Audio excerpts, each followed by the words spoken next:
Hi guys, welcome back to my channel स्पिटकाज world. So मैं आज जा रही हूँ स्विमिंग क्लासेस।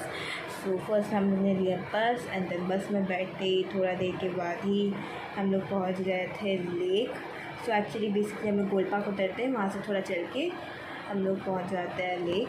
सो थोड़ा देर चलने के बाद ही हम लोग पहुँच गए लेक पहुँचते ही मुझे मिला ये डॉग जो मेरे साथ बहुत खेल रहा था। सो मैंने भी इससे बहुत खेला एंड देन खेलने के बाद इसको किया बाय बाय एंड देन हम लोग कुछ थोड़ा जल्दी आ गए थे लेक में। सो इसलिए मैं बैठ के यहाँ पर बैठी थी। सो थोड़ा देर के बाद हमारा हो गया एंट्री करते ही ये रहा हमारा पूल। सो ये पूल हमेशा लाइक डिवाइडेड है एंड मैं जिसमें स्विमिंग करती हूँ वो है फिल्टर्ड वाटर।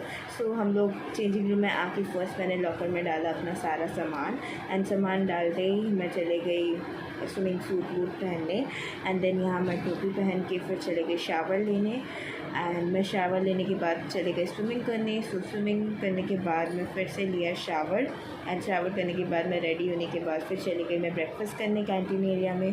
सो कैंटीन एरिया में जाके मैंने लिया सब्जी पूरी एंड मम्मी ने चिकन रोल भेजा था घर से। सो वो खाया एंड देन वो खाने के बाद थोड़ा सा वहीं पर ही वॉक करने के बाद हम लोग निकल गए घर की ओर। सो वहाँ थोड़ा सा बस स्टैंड में वेट करने के बाद हमें मिल गया था बस एंड देन बस में बैठ के थोड़ा देर में पहुँच गए अपने एरिया, अपना घर का एरिया एंड देन थोड़ा देर चल के हम लोग पहुँच गए घर। So that's for today. So thank you for watching. Please like and subscribe अगर नए हो तो चैनल में। सो बाय बाय।